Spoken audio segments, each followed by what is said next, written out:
My topic for the talk today is a large and ambitious one, so inevitably I won't be able to cover it all or do it full justice.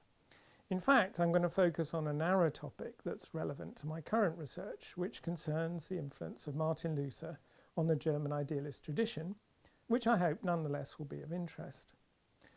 But I'll begin with some more general comments before focusing on that topic. So first of all, who are the German idealists? Traditionally, the central figures we have in mind are Immanuel Kant and his main successors, who are generally taken to be J.G. Fichte, F.W.J. Schelling and G.W.F. Hegel. There are also other significant figures in German philosophy who can be related to Kant during this period, such as K.L. Reinhold, and others who were more distant and critical, such as F.H. Jacobi and Solomon Maimon. But generally speaking, when people talk about German idealism, they mean Kant and, as it were, the big three of Fichte, Schelling and Hegel, and they will be my main focus here. Until fairly recently, of these three post-Kantians, Hegel was taken to be the most significant, though now interest in Fichte and Schelling is growing, and they are being treated as important in their own right, rather than just as precursors to Hegel. When it comes to the issue of religion, the situation is both rich but also complicated, as none of these figures stand in a straightforward relation to religious issues. This is partly because of the way that the Enlightenment impacts views of religion from the 18th century onwards, which then bears on the relation between philosophy and theology. On the one hand, the impact of the Enlightenment results in a suspicion of what might be taken to be the less rationalist aspects of religion, such as revelation, faith, mysticism, biblical authority, and so on. But on the other hand, some aspects of the Enlightenment critique of religion, found in figures such as Voltaire and Diderot, were taken to have gone too far and to be based on perhaps an overly simplistic view of what religion involves. This led the German idealists to take a more serious interest in religion than some of their philosophical predecessors. In some sense, then, their aim was to reconcile religion and philosophy. Though the question then is whether through this reconciliation, one side is reduced to the other, and hence each is compromised, as religion becomes too philosophical, or philosophy becomes too religious, depending on one's tastes. One strategy of mediating between philosophy and religion, which is broadly adopted by Kant and Fichte, is to treat morality as a way to bridge between the two. For on Kant's account, morality already takes us beyond the kind of materialism and determinism that might seem to rule out theology altogether. Conversely, theology being grounded in morality places a check on how far religion can be allowed to go. Kant puts this point in his collection of essays, The Conflict of the Faculties, from 1798.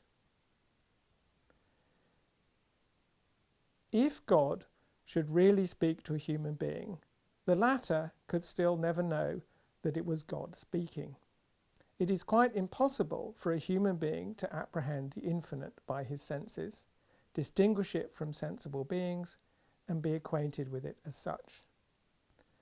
But in some cases, man can be sure that the voice he hears is not God's.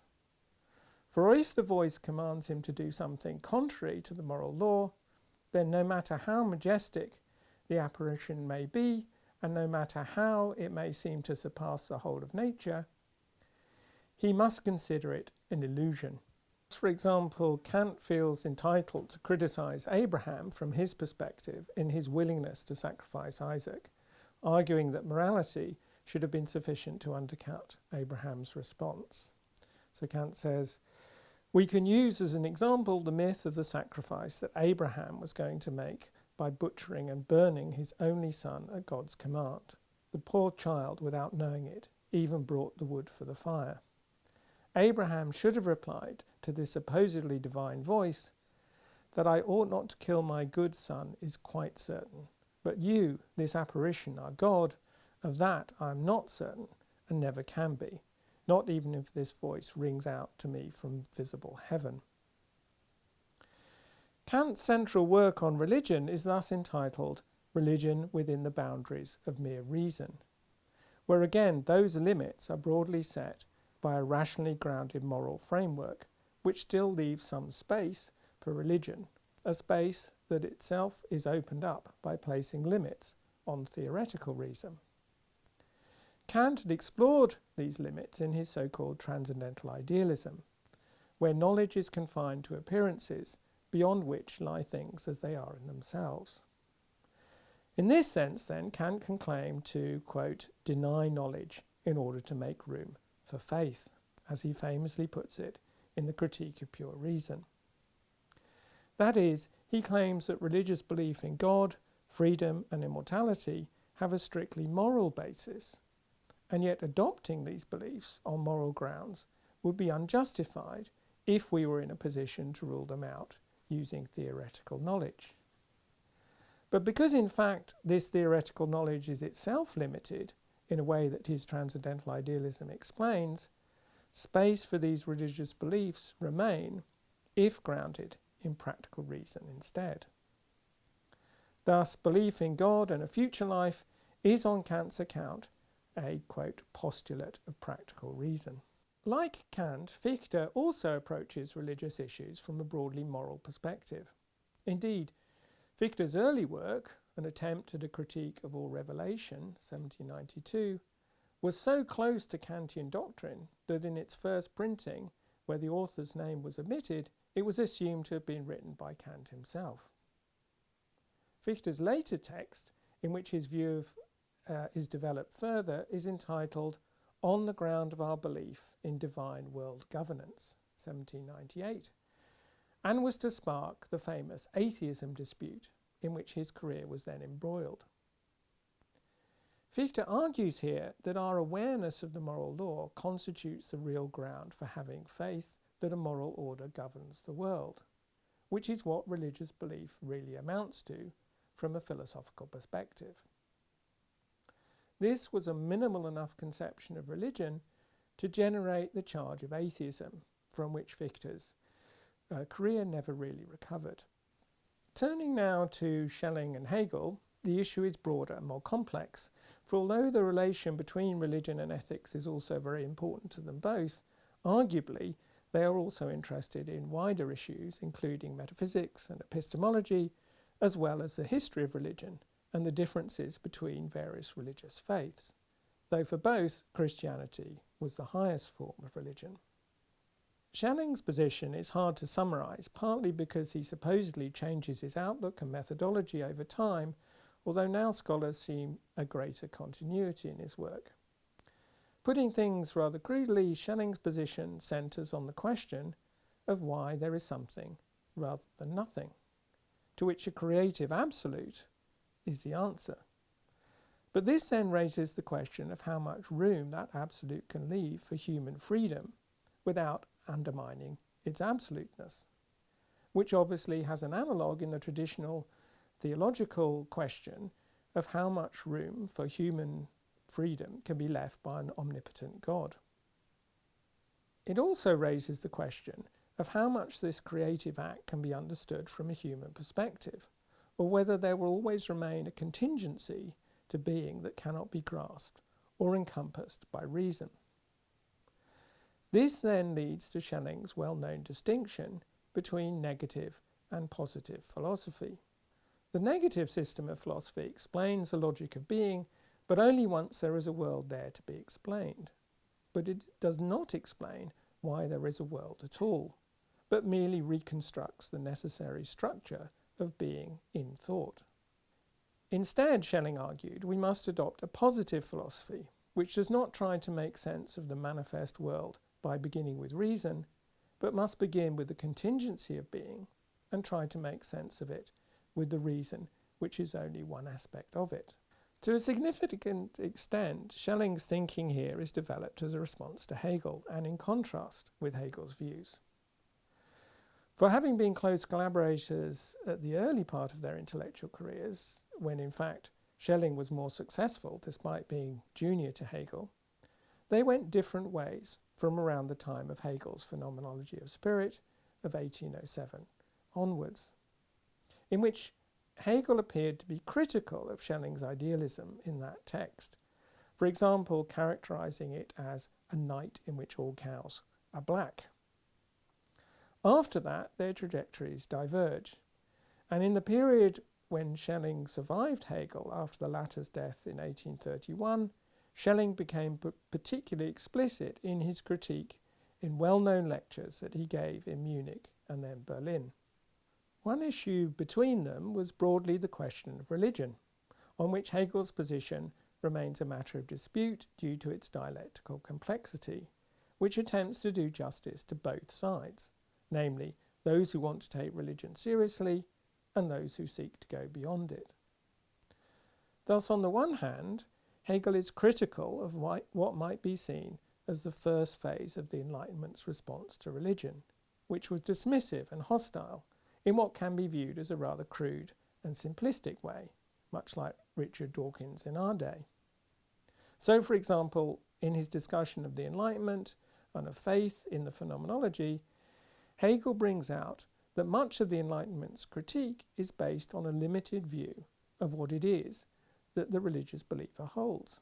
Or at least, as we shall discuss, while this critique might apply to Catholicism, it should not be taken to apply to Protestantism. However, on the other hand, Hegel himself seems to set philosophy above religion in certain fundamental respects, arguing that once the representational imagery and myth-making of the latter is transcended, it can then be broadly articulated in philosophical terms, though the philosophy in question will need to be his own rather than the crudely reductionist and materialist philosophy of the Enlightenment.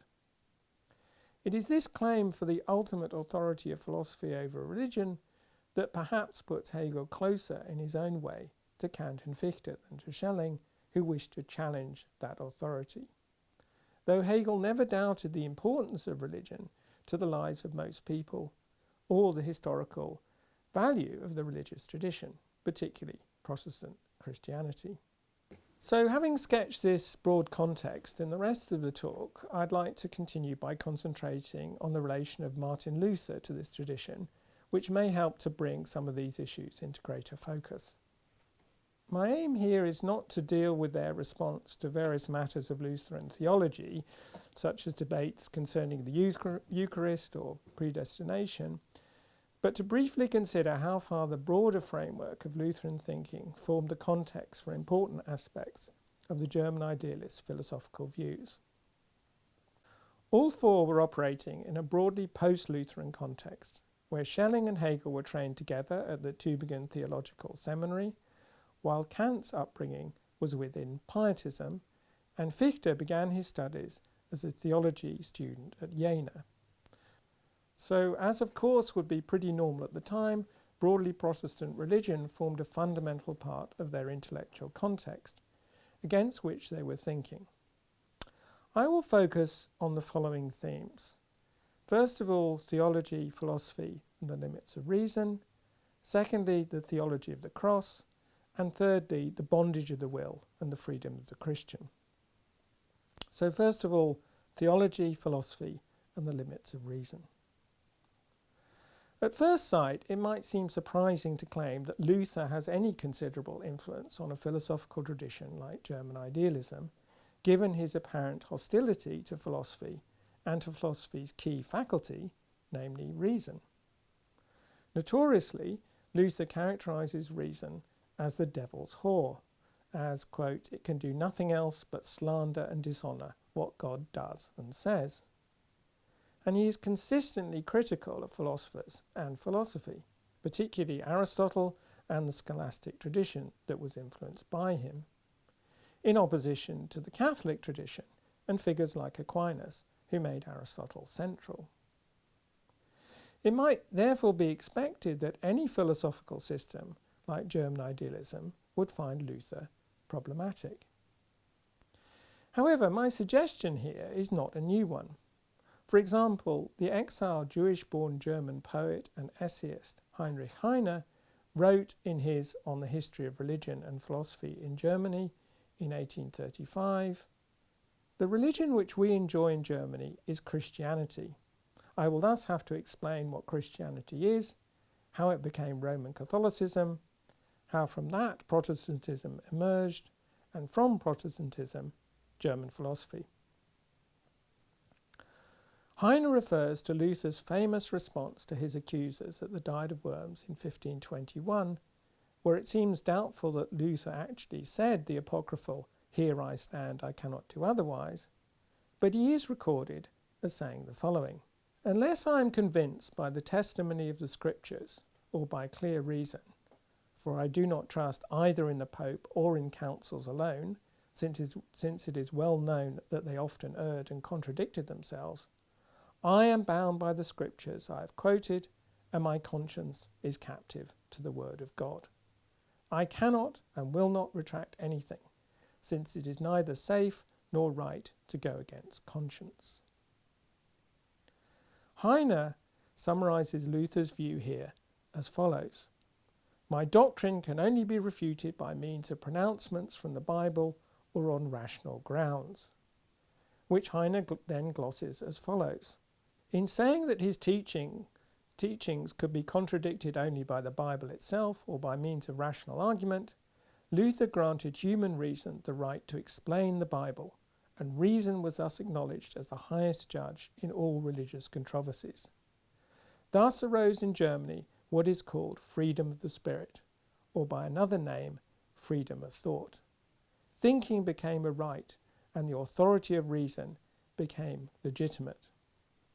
Since Luther, one no longer distinguished between theological and philosophical truth, and one debated openly and without fear in vernacular German and in the public market. The princes who accepted the Reformation legitimized this freedom of thought, and one important fruit of it, important for the whole world, is German philosophy."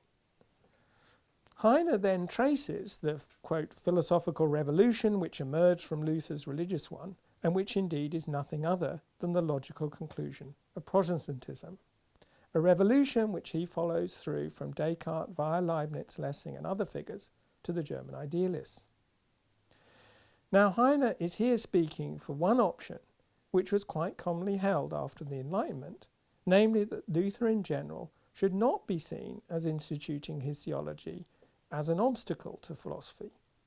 On the contrary, his emphasis on individual conscience, as well as his efforts at translation and his hostility to church authority and hierarchy, were aimed at a kind of democratization of religious faith and doctrine that is broadly in line with Enlightenment ideals. As we have seen, some support for this reading of Luther was found in his comments at Worms, and also in other texts where he recognizes the importance of reason to human life. Moreover, since Luther's time, the impact of the Enlightenment more generally exerted a pressure to take Protestant theology in a more rationalist direction, which is how Heine could come to align Luther so closely with philosophy. This option is also taken by the German idealists themselves, particularly Hegel. Thus, for example, in the speech Hegel gives as rector in Berlin to mark the tercentenary of the Augsburg Confession in 1830, he offers a very rationalistic account of the impact of the Reformation and the freedom that this has brought. "We understand Christian freedom to imply that everyone is declared worthy of it who turns to God as the object of his knowledge, prayers and worship, that everyone determines his own relationship with God and that of God with man, and God himself consummates this relationship within the human mind. We are not dealing here with a God who is subject to the influences of nature, but with one who is the truth, eternal reason, and the mind and consciousness of this reason. But it was the will of God that man should be endowed with the same rational consciousness, and that he should therefore be distinct from the unthinking animals. It was likewise his will that man should be in God's own image, and that the human mind, which is surely a spark of the eternal light, should be accessible to this light." Hegel then refers to indulgences as occluding this proper relation to God, as, quote, "sacred things are reduced to the condition of common objects. So as a result, this system of indulgences produces all those qualities which we encounter in souls that are alienated from divine freedom, such as ambition, lust for power, avarice, hatred, and every kind of tyranny and stupidity. But Hegel claims, as a result of Luther and his Reformation, quote, the true consciousness of God and his infinite love broke these fetters asunder, and free access to God was restored to man. End quote. Thus, on this picture, Luther and the Reformation are portrayed as taking German culture in a rationalist direction, of which Hegel presents himself as the latest and highest manifestation. At the same time, however, what makes the German ideas reception of Luther really interesting is that as well as being aligned with philosophy and reason, and hence assimilated within a broadly Enlightenment project, Luther was also read as standing against it, where it is arguable that Kant's attempt to place limits on knowledge in order to make room for faith also reflects a different kind of Lutheran influence, mediated through Kant's own pietism. For while Heine takes Luther's comments from Worms to show how theology can be taken in a rationalistic direction that leads straightforwardly to philosophy, Luther's own position is much less obviously understood in this way.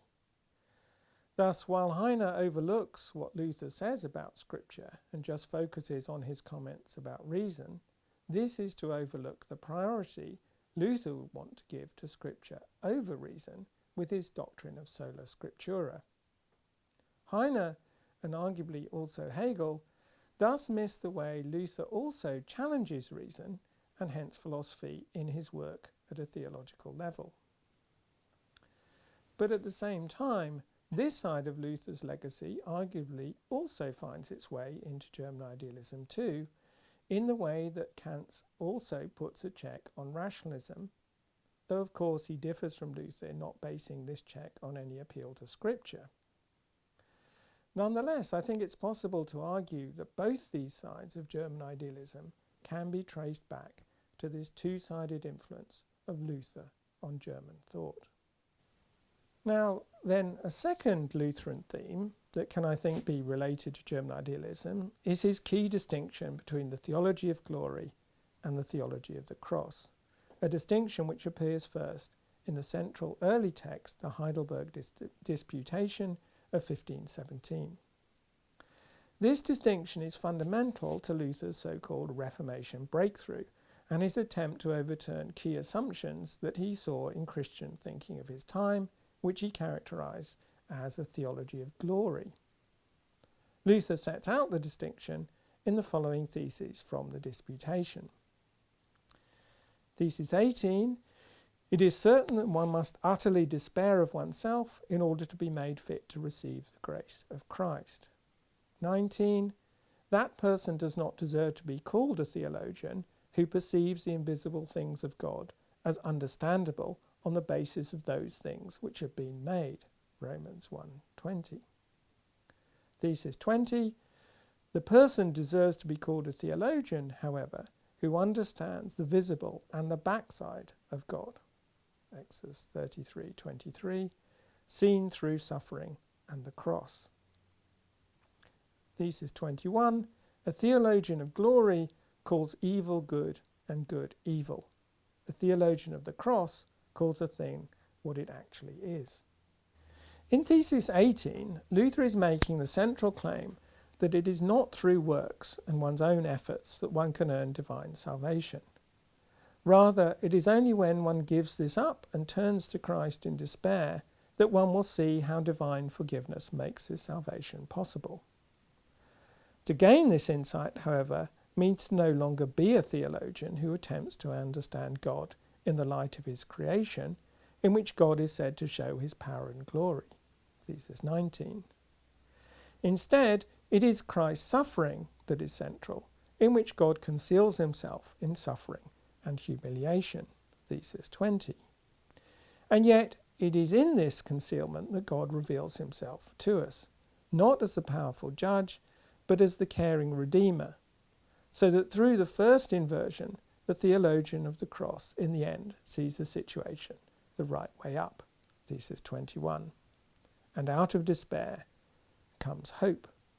The theologian of glory thus takes God as he first appears to be, namely an all-powerful creator and judge, but then ends in despair, of the sort Luther famously describes in his recounting of his so-called tower experience, in which he later recounted his spiritual transformation.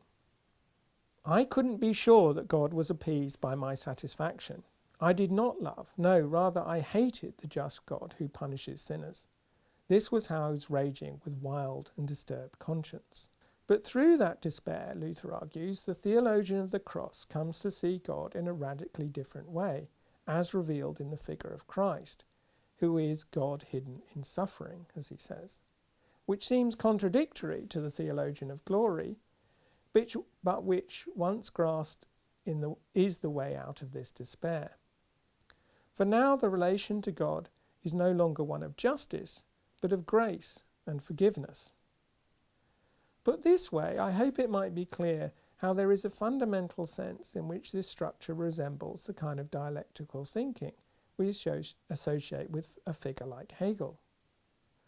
For on Hegel's account, we characteristically start with a position which seems obvious to the understanding, but then are driven to a kind of breakdown or despair, which is then necessary to move us to a different perspective, which appears contradictory to the understanding, but which turns out to be the way in which a resolution can be found and a satisfaction attained.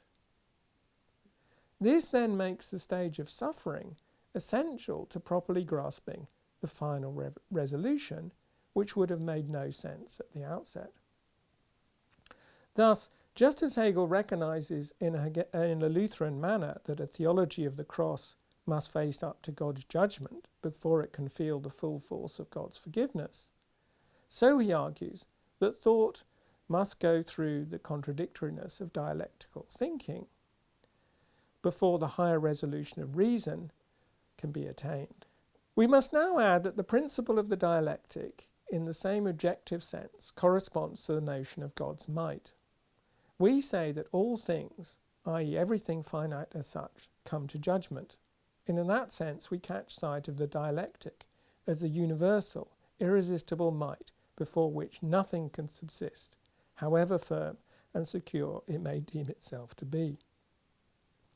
This determination certainly does not exhaust the depth of the divine essence, the concept of God, but it still forms an essential moment in all religious consciousness.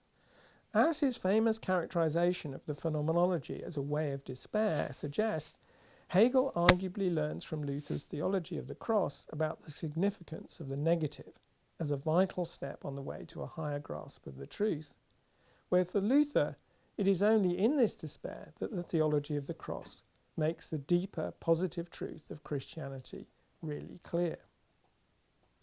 In a similar way, I would suggest, for Hegel the understanding must be driven into doubt concerning its fundamental capacities until the higher truth of reason can be attained. Finally then, let me turn to the third Lutheran theme that I would like to discuss, which concerns the way in which Luther's account of the bondage of the will influences how the German idealists think of the freedom of the will, and how Luther's conception of the freedom of the Christian influences how they think of the relation between freedom and the law. The issue of freedom is central to Luther, where the theses from the Heidelberg dissertation that come before the ones we've just discussed focus on free will and run as follows. Thesis 13, free will after the fall into sin exists in name only, and when it does what is within it, it commits a mortal sin. 14. Free will after the fall into sin has a power to do good only passively, but always has the power to do evil actively. 15. Nor in the state of innocence could free will remain an active power, much less make progress in the good, but remains in innocence only a passive power. 16. The person who believes that one can obtain grace by doing what is in oneself adds sin to sin and thus becomes doubly guilty. 17. Nor does speaking in this manner give cause for despair, but rather for humility, for it arouses the desire to seek the grace of Christ. Luther's scepticism concerning free will is thus stated early in his work and went on to attract the critical attention of Erasmus in his On Free Will of 1524, to which Luther then replied just as sceptically in The Bondage of the Will of 1525. In the context of his move from the theology of glory to the theology of the cross, the crucial issue for Luther is whether we can be said to will the good through our own efforts and thus make some steps towards earning our own salvation, or whether the human will, left to itself, cannot do anything other than evil, meaning that salvation is a matter of divine grace rather than something we can claim to earn. Given that the former option amounts to semi-Pelagianism and is thus heretical, Luther takes it that Erasmus himself must reject it. But then he argues the human will does not possess any capacity for free agency at this level, as all it can do without God's grace is to will the bad. As Luther puts it, if anyone told you that a thing was free which could operate by its own power only in one direction, the bad one, while in the other, the good one, it could of course operate, though not by its own power, but only by the help of another, would you be able to keep a straight face, my friend? But Luther recognizes Erasmus might reply as follows. Isn't there still a point at which the will might choose whether to go along with God's grace and so opt for the good as opposed to the bad? So isn't there still a point at which it can choose between good and bad, even if it will need God's help to get to actually attain the good? If this is possible, then those who lack grace cannot perform the good in the sense of realize the good and fully achieve it, but they can still choose between good and bad, and so have free choice in this sense, which is why the power of the will might be said to be not completely extinguished. Luther then gives an interesting response to this reply, which is as follows. Erasmus's position here depends on the idea that the will can be a mean or middle term between willing the good and willing the bad, which is willing in the absolute sense. But Luther has three arguments against this kind of view. First, if, as Erasmus admits, as a result of sinning the will has lost its liberty, how can it remain in this neutral position? Second, Luther also denies the will can be neutral in this sense, as to will is to be committed to something one way or another. Unless one is so committed, no willing is going on, so the will cannot rest in some neutral middle position.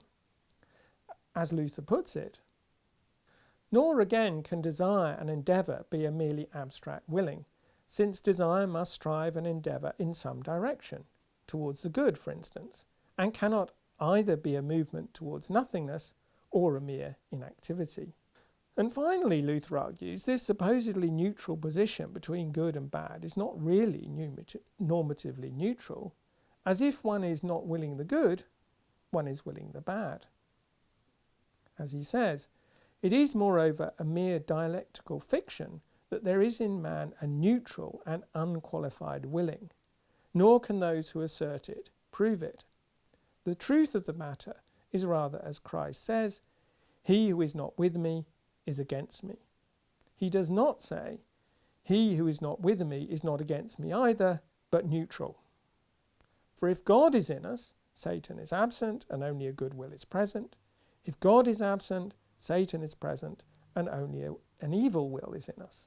Neither God nor Satan permits sheer unqualified willing in us. Luther thus endorses Augustine's view that, quote, free choice avails for nothing but sinning, which is why he calls it an enslaved rather than a free choice. As Augustine himself puts it in On the Spirit of the Letter, a man's free will indeed avails for nothing except to sin if he knows not the way of truth. Luther seems to be reading Augustine here as follows. Either an agent knows the way of truth, but then there is no room for choice, for to truly know that way is to will it, or the agent does not know the way of truth, so that they also have no room for choice, as the only option thereby left to them is to sin. Thus, all that is left to the will is to bring about action. It has no additional capacity to choose which way to act, for if it appears to it that it has the option to choose between good and bad, it has in fact been cut off from the good and gone down the path of the bad. The will's direction has already been determined, rather than it having the capacity to choose from a neutral position, which Luther thinks is an illusion. Having dismissed the freedom of choice, however, Luther in other works suggests that the Christian is free in another and more significant sense, namely freed from the law on the one hand, while tied to their neighbour on the other.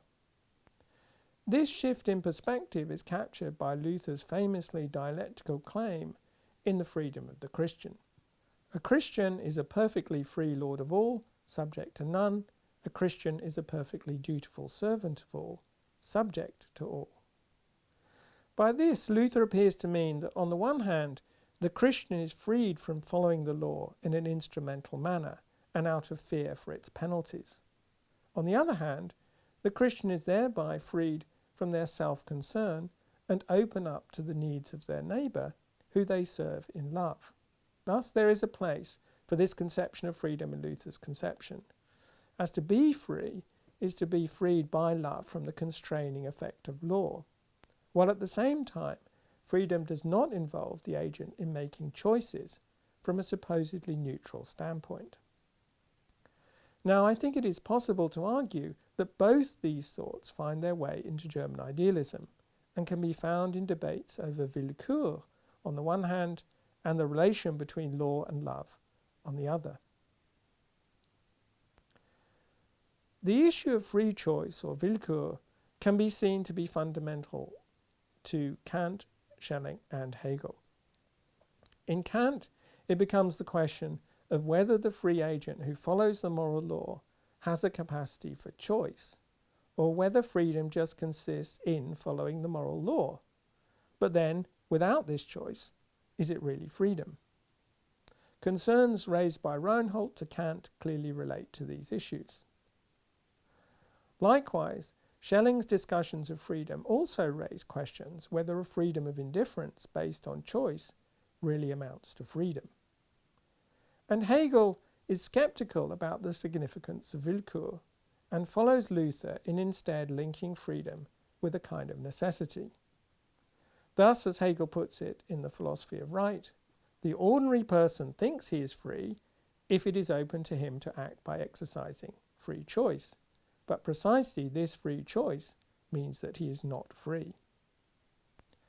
Likewise, the issue of freedom as transcending law and the constraints that law imposes on the individual becomes important to Hegel's concerns regarding the Kantian idea of the self-legislating moral subject. So Hegel writes in his early work, The Spirit of Christianity, to complete subjection under the law of an alien lord, Jesus opposed not a partial subjection under a law of one's own, the self-coercion of Kantian virtue, but virtues without lordship or submission, i.e. virtues as modifications of love. Hegel thus takes up the Lutheran idea that love involves a kind of liberation from the law and incorporates it into his critique of Kantian morality, a critique which in later work was to go on to have a significant implication for his views of ethics more generally.